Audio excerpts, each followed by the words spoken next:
Doctor ಹತ್ರ ಹೋಗದೆ ಇರೋರು ಯಾರು ಇಲ್ಲಿ ಬಂದಿಲ್ಲ ಇಲ್ಲಿವರೆಗೆ. 1,00,000 ಜನ ಬಂದಾರಂದ್ರೆ ಅದ್ರಾಗ ಒಂದು 5-6 ಜನ ಡಾಕ್ಟರ್ ಹತ್ರ ಹೋಗಿರ್ಲಿಕ್ಕಿಲ್ಲ, ಎಲ್ಲರೂ ಹೋಗಿಯೇ ಬಂದಿರ್ತಾರೆ. ಈಗ ಡಾಕ್ಟ್ರೇ ಇರ್ತಾರೆ ಅವ್ರ ಮನೆಗೆ, MBBS ಡಾಕ್ಟರ್ MDನೇ ಇರ್ತಾರೆ. ಮತ್ತು ಅವ್ರ ತಾಯಿಗೆ ಯಾಕೆ ಆರಾಮಾಗೋದಿಲ್ಲ? ಅವ್ರ ಮನೆಯಲ್ಲಿ ಕಟ್ಟಿಗೆ ಎಲ್ಲ ತಂದಿಟ್ಟಿದ್ರಂತೆ, ಇವನು ಉಳಿಯಲ್ಲ ಅಂಥೇಳಿ. ಅವನು ಕಟ್ಟ ಕಡೆಗೆ ನೋಡ್ಕೊಳ್ಳೋಣ ಅಂಥೇಳಿ ಇಲ್ಲಿ ಬಂದ, ಅವನು ಆರಾಮಾಗಿ ಬಿಟ್ಟ, ಈಗ ಓಡಾಡ್ತಾ ಇದ್ದಾನೆ ಅವನು. ಇಲ್ಲಿ ಒಂದು ಏನು ವಿಚಿತ್ರ ಅಂದ್ರೆ, ಕೆಲವರು ನನಗೆ ಕಾಯಿಲೆ ಇದೆ ಹೇಳಿ ನನ್ನ ಹೆಸರು ಅನ್ನೋರು ಬಂದಾರೆ, ನನ್ನ ಹೆಸರು ಹೇಳ್ಬೇಡಿ ಕ್ಯಾನ್ಸರ್ ಆಗಿದ್ದು ಅನ್ನೋರು ಇದ್ದಾರೆ. ಕೆಲವರು ನಾ ಅಲ್ಲಿ ಹೋಗೇ ಇಲ್ಲ ಅಂತ ಹೇಳ್ಯಾರ ಆರಾಮ ಅಂತೇಳಿ. ಯಾವುದೋ ಒಂದು TV ಮಾಧ್ಯಮದ ಬಂದು ಡಾಕ್ಟರ್ ಜಿ ಅವರಿಗೆ ನೀವು ಯಾಕೆ ಔಷಧ ಕೊಡ್ತೀರಿ ಹಾಗೆ ಹೀಗೆಲ್ಲ ವಿವಾದ ಸೃಷ್ಟಿ ಮಾಡಿ ಏನೇನೋ ಮಾಡಿ ಬಂದ್ ಮಾಡಿದ್ರು. ಆಳೆ ಬಹಳಷ್ಟು ಜನರಿಗೆ ಇದು ಸಿಗ್ಲಿಲ್ಲ, ಔಷಧ ಸಿಗ್ಲಿಲ್ಲ, ಸಾವನ್ನಪ್ಪಿದ್ದಾರೆ ರೀ ಎಷ್ಟೋ ಮಂದಿ ಔಷಧ ಸಿಗ್ಲಾರ ಬಿಟ್ಟಕ್ಕ. ಕ್ರಮೇಣವಾಗಿ ಅವರು ಎಲ್ಲ ಔಷಧಗಳನ್ನು ಕೊಟ್ಟಾಗ ಸರಿಯಾಗಿ ಪತ್ತೆ ಮಾಡಿದಾಗ ಈಗ 100% ಅವ್ರ ಬ್ಲಾಕ್ ಎಲ್ಲ ಕ್ಲಿಯರ್ ಆಗಿ ಆರಾಮ್ಸೆ ಓಡಾಡ್ಕೊಂಡಿದ್ದಾರೆ.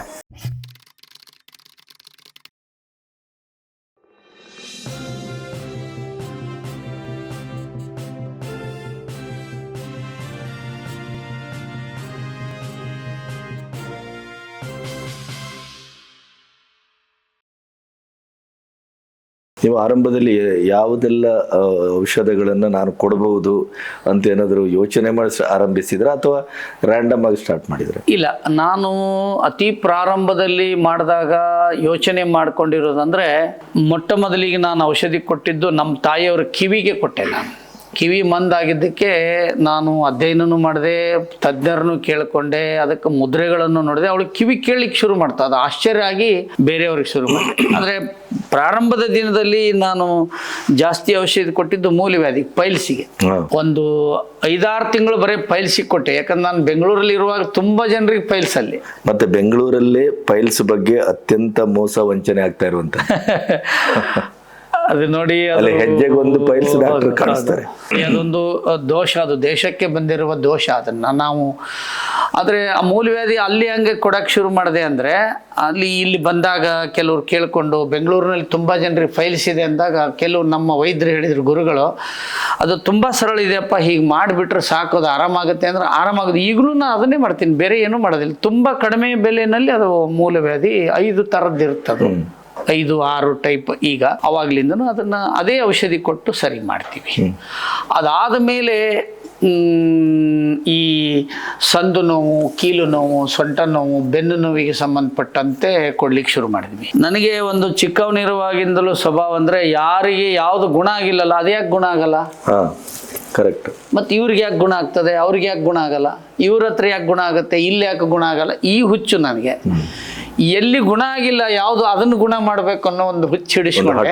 ಅದ್ರ ಪರಿಣಾಮದಿಂದಾಗಿ ನನಗೆ ಸಿಕ್ತದು. ಪದೇ ಪದೇ ಪದೇ ಅದೇ ಅಧ್ಯಯನ ಮಾಡಿ ತುಂಬ ಜನ ಸಿಕ್ಕಿದ್ದಾರೆ ನಂಗೆ. ಆ ಥರ ಈ ಥರ ಸಂಶೋಧನೆ ಮಾಡುವಾಗ ನನ್ನನ್ನು ಕೇಳೋರು, ಅವರು ಕೇಳೋರು, ನಾನು ಅವ್ರದ್ದು ಬಳಸ್ಕೊತಿದ್ದೆ, ಅವ್ರದ್ದು ನಾನು ಹೇಳ್ತಿದ್ದೆ. ಹಿಂಗೆ ಮಾಡಿ ಮಾಡಿ ಮಾಡಿ ನನ್ನ ಹತ್ರ ಹೇಳೋದಾದರೆ, ಡಾಕ್ಟರ್ ಹತ್ರ ಹೋಗದೆ ಇರೋರು ಯಾರು ಇಲ್ಲಿ ಬಂದಿಲ್ಲ ಇಲ್ಲಿವರೆಗೆ. 1,00,000 ಜನ ಬಂದಾರಂದ್ರೆ ಅದ್ರಾಗ ಒಂದು 5-6 ಜನ ಡಾಕ್ಟರ್ ಹತ್ರ ಹೋಗಿರ್ಲಿಕ್ಕಿಲ್ಲ, ಎಲ್ಲರೂ ಹೋಗಿಯೇ ಬಂದಿರ್ತಾರೆ. ಅದ್ರ ಬಾಕಿಯವರೆಲ್ಲ ನೋಡ್ಕೊಂಡು ಕೊನೆ ನಿಲ್ದಾಣ, ಕೊನೆಗೆ ಬರೋದು, ಕೊನೆಗೆ ಅವರು ಎಲ್ಲ ಸೋತು ಬರೋದು. ಇದು ಮತ್ತೆ ನನಗನ್ಸುತ್ತೆ, ಬರೀ ಔಷಧಿ ಕೆಲಸ ಮಾಡಲ್ಲ ಇದರಲ್ಲಿ. ವ್ಯಕ್ತಿ, ಆ ಬಂದವ್ರಿಗೆ ನನ್ನ ನಡುವಿನ ಸಂಬಂಧ, ಆತ್ಮೀಯತೆ, ಅವರಿಗೆ ಹಣ ಸುಲಿಗೆ ಮಾಡಲ್ಲ ಅನ್ನುವಂಥ ಭಾವನೆ, ಇದು ನಮ್ಮನ್ನು ಅವರು ಎಲ್ಲಿವರೆಗೆ ಅಂದರೆ ಅವರು ನಮಗೆ ದೇವರು ಅನ್ನೋ ಥರ ನೋಡ್ತಾರೆ. ನಮಗೇನು ಹಂಗೆ ಅನ್ಸೋದಿಲ್ಲ. ನನಗೆ ವಿದ್ಯೆ ಕೊಟ್ಟರೆ ಭಗವಂತಗೆ ಅರ್ಪಿಸೋದು ಅಂತ, ಇಷ್ಟೇ ಒಂದು ದಾರಿ ನಾನು ಮಾಡಿಕೊಂಡಿರೋದು. ಹಣ ಮಾಡುವ ದಾರಿಯೂ ಅಲ್ಲ. ನಾ ಪ್ರಾರಂಭದಲ್ಲಿ ಹೇಳಿದ್ನಲ್ಲ, ಅದು ಉಪಜೀವನಕ್ಕಲ್ಲ ಅಂಥೇಳಿ. ನಾವು ಕೃಷಿನೇ ನಮ್ಮದು ಉಪಜೀವನಕ್ಕಿರುವಂಥದ್ದು. ಇದು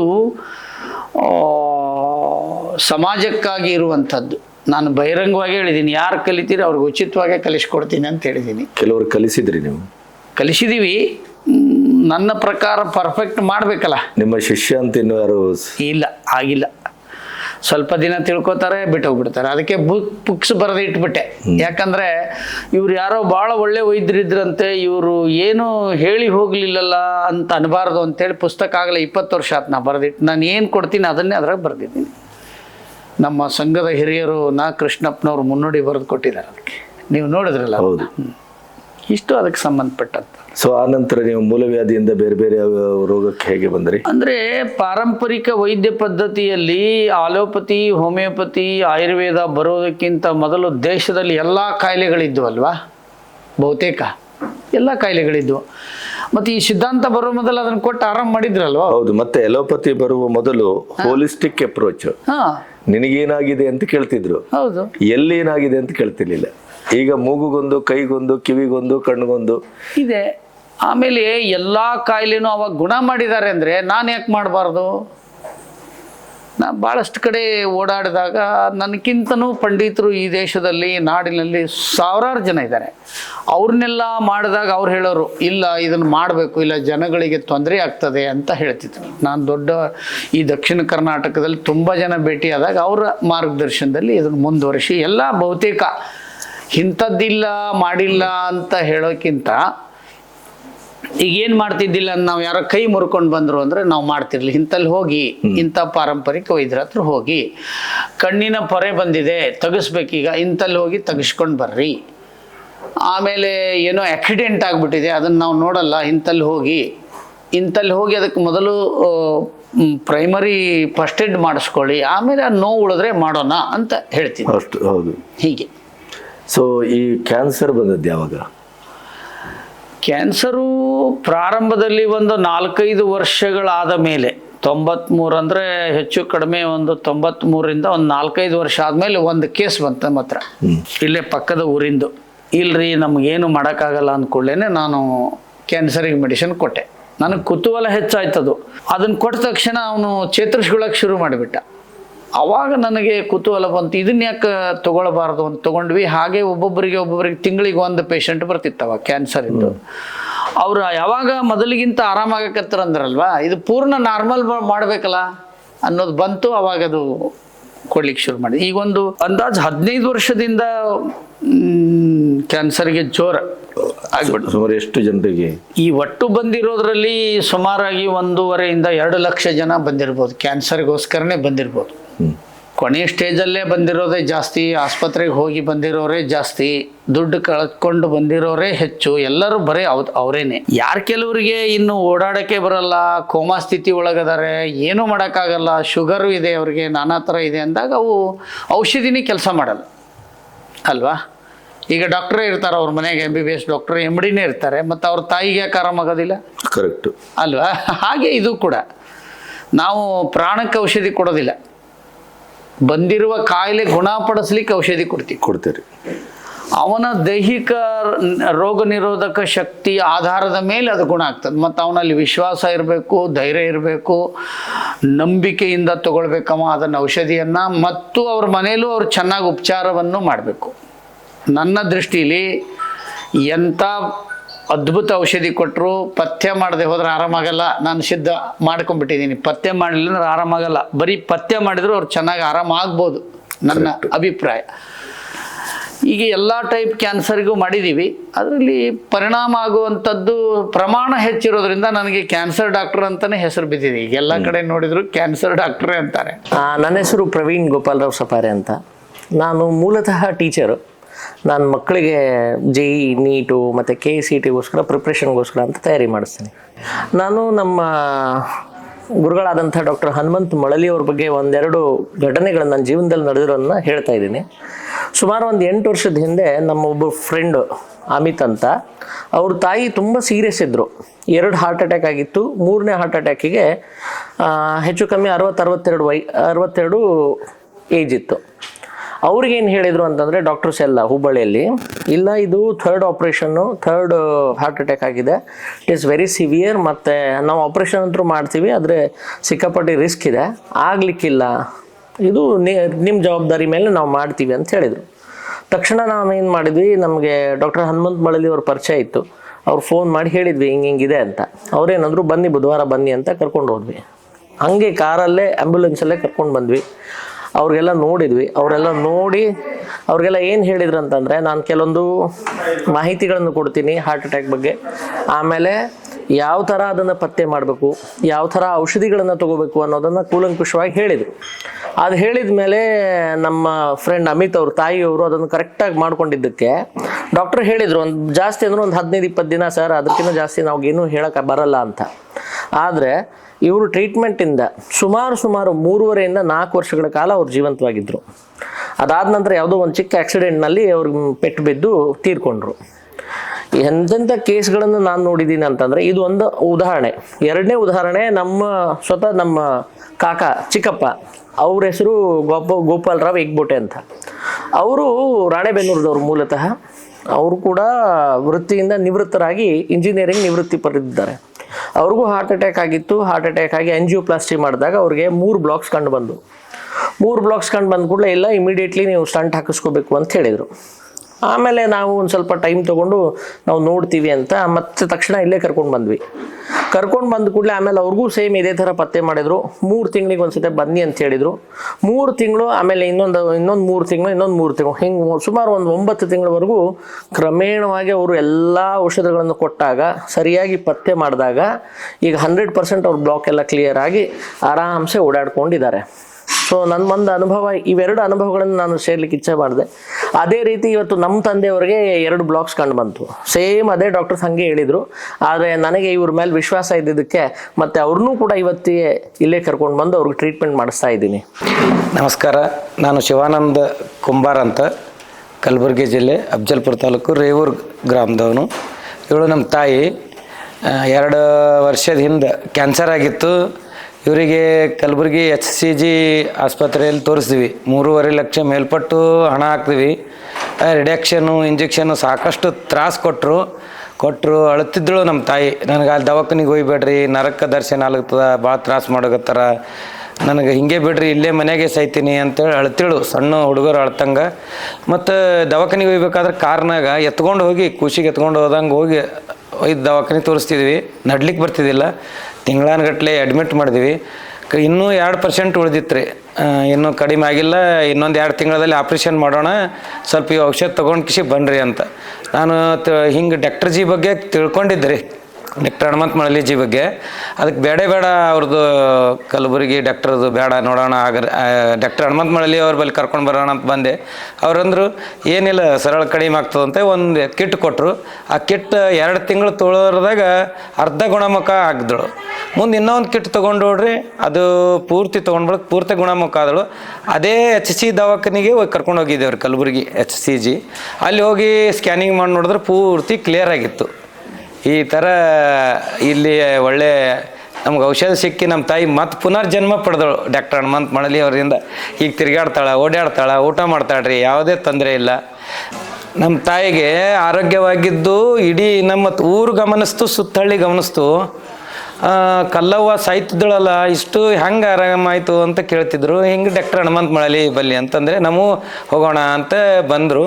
ಒಂದು ದುರ್ಘಟನೆ ನಡೀತು. ಯಾವುದೋ ಒಂದು TV ಮಾಧ್ಯಮದ ಬಂದು ಡಾಕ್ಟರ್ ಜಿ ಅವರಿಗೆ ನೀವು ಯಾಕೆ ಔಷಧ ಕೊಡ್ತೀರಿ ಹಾಗೆ ಹೀಗೆಲ್ಲ ವಿವಾದ ಸೃಷ್ಟಿ ಮಾಡಿ ಏನೇನೋ ಮಾಡಿ ಬಂದ್ ಮಾಡಿದ್ರು. ಆಳೆ ಭಾಳಷ್ಟು ಜನರಿಗೆ ಇದು ಸಿಗಲಿಲ್ಲ, ಔಷಧ ಸಿಗಲಿಲ್ಲ. ಸಾವನ್ನಪ್ಪಿದ್ದಾರೆ ರೀ ಎಷ್ಟೋ ಮಂದಿ ಔಷಧ ಸಿಗ್ಲಾರ ಬಿಟ್ಟಕ್ಕ. ದವಾಖಾನಿಗೆ ತೋರಿಸೋಕ್ಕೂ ದುಡ್ಡಿಲ್ಲ. ಇಂಥಲ್ಲಿ ಬರಬೇಕಾಯ್ತು ಅಂತಂದರೆ ಇಲ್ಲಿ ಇಂಥವ್ರಿಗೆಲ್ಲ ಕಡಿವಾಣ ಹಾಕಿಬಿಟ್ಟಳು ಯಾರೋ ಒಬ್ಬರು ಪತ್ರಕರ್ತೆ ಅಂತ. ಹೀಗಾಗಿ ಅದು ಅನ್ಯಾಯ ಖಂಡಿಸ್ತೀವಿ, ಅದು ಆಗ್ಬಾರ್ದು ಇನ್ನು ಮುಂದೆ. ಮತ್ತು ಇನ್ನೊಂದು ವಿಷಯ ಹೇಳ್ತೀನಿ ಅವ್ರಿಗೆ, ಪತ್ರಕರ್ತೆಯವರಿಗೆ, ಹಳ್ಳಿ ಒಳಗೆ ಈಗ ಗೋವುಗಳಿಗೆ ಆರಾಮ ತಪ್ತದ. ಅವ್ರು ಪಾರಂಪರಿಕವಾಗಿ ಬರೀ ಒಂದು ಜೋಳದ ದಾಣಿ ಮತ್ತು ಒಂದು ಮೆಣಸಿನ ದಾಣಿ ಕೊಟ್ಟರೆ ಎತ್ತು ಮತ್ತು ಆಕಳುಗಳು ಗುಣಮುಖ ಆಗ್ತಾವೆ. ಅವ್ರಿಗೆ ಯಾವ ಸರ್ಟಿಫಿಕೇಟು ಇರಲ್ಲ, ಅವ್ರು ಹುಟ್ಟಿನಿಂದನೇ ಕಲ್ತು ಬರ್ತಿರ್ತಾರೆ. ಆ ದೇವ ಸೃಷ್ಟಿಕರ್ತನೇ ಅವ್ರಿಗೆ ಹಂಗೆ ತಯಾರು ಮಾಡಿರ್ತಾನೆ. ಗೋವುಗಳು ಆರಾಮಾಗ್ತಾವೆ. ಅವ್ರಿಗೆ ಯಾವ ಸರ್ಟಿಫಿಕೇಟ್ ಬೇಕು? ಅವ್ರಿಗೆ ಯಾವ ಸರ್ಟಿಫಿಕೇಟ್ ಕೊಡೋಕ್ಕಾಗಲ್ಲ. ಹಾವುಗಳು ಕಡಿತಾವಲ್ರಿ ಈ ಹಳ್ಳಿ ಒಳಗೆ, ಇಮಿಡಿಯೇಟ್ಲಿ ದವಾಖಾನಿಗೆ ಹೋಗೋದಾಗಲ್ಲ. ಅಲ್ಲಿದಲ್ಲಿ ದೇಶಿ ಔಷಧ ಕೊಟ್ಟು, ಗೌಂಟಿ ಔಷಧ ಕೊಟ್ಟು ಕಡಿಮೆ ಮಾಡ್ತಾರಲ್ಲ, ಅವರಿಗೆ ಯಾವ ಸರ್ಟಿಫಿಕೇಟ್ ಬೇಕು? ಅವರಿಗೆಲ್ಲ ನ್ಯಾಚುರಲ್. ಅದು ಇದು ಭಾರತ ಪುಣ್ಯಭೂಮಿ. ಇಲ್ಲೆಲ್ಲ ಅದು ತಾನೇ ದೈವತ್ವದಿಂದ ಪಡೆದು ಬಂದಿರ್ತಾರೆ. ನೀವು ಕೆಲವು ಪ್ರಕರಣಗಳನ್ನು ಹೇಳ್ಬೋದು, ನೀವು ನಿಮ್ಮ ನೆನಪಿನಿಂದ ಮಾಸದೇ ಇದ್ದು ಅಂತ. ಕ್ಯಾನ್ಸರ್ ಇದ್ದ? ಹೌದು, ಯಾಕಂದ್ರೆ ಆ ಕಡೆಯ ಸ್ಥಿತಿಯಲ್ಲಿ ಬರ್ತಾರಲ್ಲ. ಇಲ್ಲಿ ಒಂದು ಏನು ವಿಚಿತ್ರ ಅಂದ್ರೆ, ಕೆಲವರು ನನಗೆ ಕಾಯಿಲೆ ಇದೆ ಹೇಳಿ ನನ್ನ ಹೆಸರು ಅನ್ನೋರು ಬಂದಾರೆ. ನನ್ನ ಹೆಸರು ಹೇಳ್ಬೇಡಿ ಕ್ಯಾನ್ಸರ್ ಆಗಿದ್ದು ಅನ್ನೋರು ಇದ್ದಾರೆ. ಕೆಲವರು ನಾ ಅಲ್ಲಿ ಹೋಗೇ ಇಲ್ಲ ಅಂತ ಹೇಳ್ಯಾರ ಆರಾಮಾದ್ಮೇಲೆ. ಇವಾಗ ನೀವೊಬ್ರು ನೋಡಿದ್ರಿ ಇಲ್ಲಿ, ಈಗ ಅವರು ನಾನು ಒಬ್ರದ್ದು ಹೇಳ್ಬೋದು ಅಂದರೆ ಅವ್ರ ಮನೆಯಲ್ಲಿ ಕಟ್ಟಿಗೆ ಎಲ್ಲ ತಂದಿಟ್ಟಿದ್ರಂತೆ ಇವನು ಉಳಿಯಲ್ಲ ಅಂಥೇಳಿ. ಅವನು ಕಟ್ಟ ಕಡೆಗೆ ನೋಡ್ಕೊಳ್ಳೋಣ ಅಂಥೇಳಿ ಇಲ್ಲಿ ಬಂದ, ಅವನು ಆರಾಮಾಗಿ ಬಿಟ್ಟ. ಈಗ ಓಡಾಡ್ತಾ ಇದ್ದಾನೆ ಅವನು. ಎಷ್ಟು ವರ್ಷದ ಹಿಂದಿನ ಕತೆ? ಈಗ 3-4 ವರ್ಷದ ಹಿಂದೆ. ಆ ಥರ ಗುರುತಿಸ್ಬೇಕು ಅಂದರೆ ನಿಮ್ಮ ಹತ್ರ ಒಂದಿಷ್ಟು ರಿಪೋರ್ಟೇ ಕೊಟ್ಬಿಡ್ತೀನಿ. ಅವನ್ನೆಲ್ಲ ಸ್ಟಡಿ ಮಾಡಿ ನೀವು ಅದ್ರಾಗ ಫೋನ್ ನಂಬರ್ ಇದೆ, ಅವ್ರ ಜೊತೆಗೆ ಮಾತಾಡ್ಬೋದು. ನೀವೇ ಮಾತಾಡ್ಬೋದು ಅವ್ರ ಜೊತೆಗೆ. ನಾನೇನು ಅದನ್ನು ಮುಚ್ಚಿಟ್ಟಿಲ್ಲ ಯಾವುದೂ ಕೂಡ. ಈ ಥರ ತುಂಬ ಜನಗಳು ಈಗ ಇವತ್ತು ಬಂದರು, ವಾರ ಬರ್ತಾರೆ. ಇಲ್ಲಿ ನಮ್ಮ ಈಗೇನು ನಾವು ಡಾಕ್ಟರ್ ಅಪಾಯಿಂಟ್ಮೆಂಟ್ ಮಾಡ್ಕೊಂಡಿದ್ದೀವಲ್ಲ, ಅವ್ರ ಹತ್ರ ಬಂದು ಹೇಳಿದ್ರು ಒಬ್ಬರು ಕಲಬುರ್ಗಿಯವರು, ಬೀದರ್ದವರ ಕಲಬುರ್ಗಿಯವರು, ಡಾಕ್ಟ್ರೇ ಅವರು ಬಂದವರು, MBBS ಅಲ್ರಿ ಅವರು. ಹಾಂ, ಅವರೇ ಬಂದು ಇಲ್ಲಿ ಔಷಧಿಯನ್ನು ತಗೊಂಡು ಆರಾಮಾಗಿನ ಮೇಲೆ ಅವರೇ ಕಳಿಸ್ಕೊಟ್ರು. ಈಗಲೂ ಯಾರೋ ಒಬ್ರು ಡಾಕ್ಟ್ರೇ ಕಳಿಸಿದಾರ ಅಂತ ಹೇಳಿಲ್ವಾ? ಹೌದೌದು, ಇಲ್ಲಿ ಸೋಮಾಪುರ ಅಂದ್ರಲ್ವಾ. ಹೀಗೆ ಬಂದು ಕೇಳ್ತೀನಿ ನಾನು ಪ್ರತಿಯೊಬ್ಬರನ್ನ, ಎಲ್ಲಿಂದ ಬಂದ್ರಿ? ನಾನು ಕಿದ್ವಾಯ್ ಹಾಸ್ಪಿಟ್ಲಲ್ಲಿ ಒಬ್ರು ಹೇಳಿದರು ನನಗೆ ಅಂತ ಹೇಳ್ತಾರೆ. ಒಬ್ಬರು ಡಾಕ್ಟ್ರೇ ಹೇಳಿದರು ಇಲ್ಲಿ ಬೇಡ ಅಲ್ಲಿ ಹೋಗಿ ಅಂಥೇಳಿ. ನಿಮಗೆ ತುಂಬ ರೋಚಕ ಅಂದರೆ ಇಲ್ಲಿ ಹೊಳೆಯಾಲೂರಿನಲ್ಲಿ, ಇಲ್ಲಿ ಪಕ್ಕದ ಹೊಳೆಯಾಲೂರಿನಲ್ಲಿ ಒಬ್ಬರಿಗೆ ಅದು ಇಷ್ಟು ದೊಡ್ಡದಾಗಿತ್ತು ಗಡ್ಡೆ ಇಲ್ಲಿ. ಆ ನೋವಿಗೆ ಅವಳು ನಿದ್ದೆನೇ ಮಾಡಿರಲಿಲ್ಲಂತೆ. ಔಷಧಿ ಕೊಟ್ಟ ಮೇಲೆ 10-11 ದಿನಕ್ಕೆ ಅದು ಒಡೆದು ಸೋರ್ತದೆ ಅಂದೆ. ಅದು ಸೋರಿದ ಮೇಲೆ ಅದರಲ್ಲಿ ಸಾವಿರಾರು ಹುಳ ಇದ್ದು ಅಂತೆ. ಅಯ್ಯೋ. ಆ ಹುಳ ಹೋದ ಮೇಲೆ 2 ದಿನ ಎದ್ದಿಲ್ಲಂತಕ್ಕೆ, ನಿದ್ದೆ ಹೊಡ್ತಕ್ಕೆ. ಅಲ್ಲಿಂದ ಅವರು ಹೇಳಿದರು, ಅವರು ಜೈನ ಸಮುದಾಯದವರು, ಅವರು ರಾಜಸ್ಥಾನಕ್ಕೆ ಹೇಳಿದರು, ಜೈಪುರಕ್ಕೆ ಹೇಳಿದರು, ಬೆಂಗಳೂರಿಗೆ ಹೇಳಿದರು. ಬಂದು ಪಟೇಲ್ ಅಂತೇಳಿ ಅವರು ಔಷಧಿ ತೊಗೊಂಡು ಹೋಗ್ತಾರೆ. ಅವ್ರದ್ದು ಕೂಡ ದಾಖಲೆಗಳಲ್ಲಿ ಇಟ್ಕೊಂಡಿದ್ದೀವಿ. ಕ್ಯಾನ್ಸರ್ದು ಎಲ್ಲವೂ ಬಹುತೇಕ ರೋಚಕತೆನೇ ನನ್ನ ದೃಷ್ಟಿನಲ್ಲಿ. ಈ ಕೆಲವರದ್ದು ನನಗೆ ಅನುಭವ ಇರಲಿಲ್ಲ. ನಮ್ಮ ಹೆಸರು ಯಾಕೆ ಹೇಳಿದ್ರಿ ಡಾಕ್ಟ್ರೇ, ನಮ್ಮ ಕೆಲಸಕ್ಕೆ ತೊಂದರೆ ಆಕತಿ ಅಂತ ಅಂದಮೇಲೆ ನಾನು ಅವ್ರ ಹೆಸರು ಹೇಳಲ್ಲ. ಈಗ ಅವರೇ ಹೇಳಿದರು. ಅವ್ರು ಯಾರು ಹೇಳ್ತಾರಂದ್ರೆ ಹೇಳ್ರಿ ಅಂತ ಹೇಳ್ತೀವಿ. ಅದು ಹೌದು, ನನಗೆ ಆಗಿತ್ತು, ಇವರಿಂದ ಗುಣ ಆಗಿದೆ ಅಂತ ಹೇಳ್ಬೇಕು. ಅವ್ರು ಕೆಲವರು ಕ್ಯಾನ್ಸರ್ ಆಗಿದೆ ಅಂತ ಹೇಳ್ಕೊಳ್ಳೋಕೆ ಸಮಸ್ಯೆ ಮಾಡ್ತಾರೆ. ಹೌದು, ನಾಚಿಕೆ ಬಿಡ್ತಾರೆ. ಅದೇನು ಕ್ರಿಮಿನಲ್, ಅದೇನು ಕೇಸಾ? ಹೌದು, ಅವ್ರು ಹೇಳ್ಕೊಳ್ಳೋದ್ರಿಂದ ಒಂದು 4 ಜನರಿಗೆ ಅನುಕೂಲ ಆಗ್ತದೆ. ಅಲ್ರಿ, ಪರಮಹಂಸರಿಗೆ ಕ್ಯಾನ್ಸರ್ ಬಂದ ಉದಾಹರಣೆ ಇದೆ, ಶಿವಾಜಿ ಮಹಾರಾಜರಿಗೆ ಕ್ಯಾನ್ಸರ್ ಬಂದ ಉದಾಹರಣೆ ಇದೆ, ರಮಣ ಮಹರ್ಷಿಗಳಿಗೆ ಬಂದದ್ದಿದೆ. ಅದು ಶರೀರ ಗುಣ ಬರುತ್ತೆ ಅಲ್ವಾ? ಅದೇನು ಅಪರಾಧವಾ? ಅದೇನು ತಪ್ಪಾ? ಹೀಗೆ ಅದನ್ನು ಯೋಚನೆ ಮಾಡ್ಬೋದು. ಇಂಥವು ಭಾಳಷ್ಟು ಇದ್ದಾವೆ. ಈಗ ನೀವು ಇಂಟರ್ವ್ಯೂನಲ್ಲಿ ಮಾತಾಡಿದಾರಲ್ವ, ಅವ್ರನ್ನೂ ಸಂಪರ್ಕಿಸ್ಬೋದು. ಅದಕ್ಕೇನಿಲ್ಲ. ಔಷಧಗಳನ್ನು ಹೇಗೆ ತಯಾರು ಮಾಡ್ತೀರಿ? ಔಷಧಿ ಈಗ ಮೊದಲು ವಾರಕ್ಕೆ ಒಂದೇ ಪೇಷಂಟಿಗೆ ಬೇಕಾಗಿತ್ತು. ನಾವು ಮನೆಯಲ್ಲೇ ಕುಟ್ಟಿ ಮಾಡಿ ಅದನ್ನು ಮಿಕ್ಸ್ ಮಾಡಿ ಗೋಮೂತ್ರವನ್ನು ತೊಗೊಂಡು ಅದನ್ನು ಅರ್ಕ ತಯಾರು ಮಾಡಿ, ಇಲ್ಲ ಅಂತಂದ್ರೆ ನಿಮ್ಮ ಮನೇಲಿ ಒಂದು ಗೋ ತೊಗೊಂಡೋಗಿ ಅದನ್ನು ಬೆಳಿಗ್ಗೆ ಯಾವಾಗ ಗೋಮೂತ್ರ ಹಿಡಿಬೇಕು, ಯಾವುದ್ರಲ್ಲಿ ಹಿಡಿಬೇಕು, ಎಷ್ಟು ಪದರ ಬಟ್ಟೆನಲ್ಲಿ ಸೋಸಬೇಕು ಅಂತ ಹೇಳಿಕೊಡ್ತಿದ್ದೀವಿ ಆರಂಭದಲ್ಲಿ. ಆ ಥರ ಮಾಡ್ತಿದ್ರು. ಆಮೇಲೆ ಅದು ಸಂಖ್ಯೆ ಹೆಚ್ಚಾದ ಮೇಲೆ ಈ ಗೋಮೂತ್ರವನ್ನು ಬಾಷ್ಪೀಕರಿಸೋದು ಅಂಥೇಳಿ ಈಗೇನು ಅರ್ಕ್ ಅಂತ ತಯಾರು ಮಾಡ್ತಾರಲ್ಲ, ಆ ಥರ ಮಾಡುವಂಥವು ಸಾಕಷ್ಟು ರಿಜಿಸ್ಟರ್ಡ್ ಸಂಸ್ಥೆಗಳಿದ್ದಾವೆ. ಅಲ್ಲಿ ಅದನ್ನು ರೆಡಿ ಮಾಡಿಕೊಂಡು ಗೋ ಅರ್ಕನ್ನು ಕೊಡ್ಲಿಕ್ಕೆ ಶುರು ಮಾಡಿದ್ವಿ. ಗೋಧಿ ಹುಲ್ಲಿನ ಪುಡಿ ಬೇಕಾಯಿತು, ಅದನ್ನು ತಯಾರು ಮಾಡೋ ಘಟಕಗಳಿದಾವೆ. ಅಲ್ಲಿ ಹೋಗಿ ವೀಟ್ ಗ್ರಾಸ್ ಪೌಡರನ್ನು ಮಾಡಿದ್ವಿ. ಈಗ ನಾವೇ ಒಂದು ಅರಿಶಿಣ, ಜೀರಿಗೆ, ಮೆಂತೆಕಾಳು, ಕಾಳುಮೆಣಸು, ಕಹಿ ಜೀರಿಗೆ ಇವನ್ನೆಲ್ಲ ಸಂಗ್ರಹ ಮಾಡಿ ಆರ್ಗ್ಯಾನಿಕ್ ಅವನ್ನ ಮನೆಯಲ್ಲೇ ಕುಟ್ಟಿಸಿ ರೆಡಿ ಮಾಡ್ತೀವಿ. ಭಾಳ ಬೇಕಾಗಿದ್ದಿಲ್ಲ ಅವಾಗ. ತಿಂಗಳಿಗೆ ಒಂದೇ ಪೇಷಂಟ್ ಬರ್ತಿತ್ತು, ಅವ್ನಿಗೆ ಎಷ್ಟು ಬೇಕೋ ಅಷ್ಟು ಮಾಡ್ತೀವಿ. ಹೆಚ್ಚಾದ ಮೇಲೆ ಏನು ಮಾಡಿದ್ವಿ, ಅದನ್ನು ರಿಜಿಸ್ಟರ್ಡ್ ಇರೋ ಕಡೆ ಮಾಡಿಕೊಡೋರ ಕಡೆ ಅದನ್ನೆಲ್ಲ ಮಾಡಿಸ್ಕೊಂಡು ಸಂಗ್ರಹ ಮಾಡಿ ಮತ್ತು ಅದಕ್ಕೆಲ್ಲ ಲೇಬಲ್ ಮಾಡಿ ಮಾಡ್ಕೊಂಡು ಇಲ್ಲಿವರೆಗೂ ಬಂದ್ವಿ.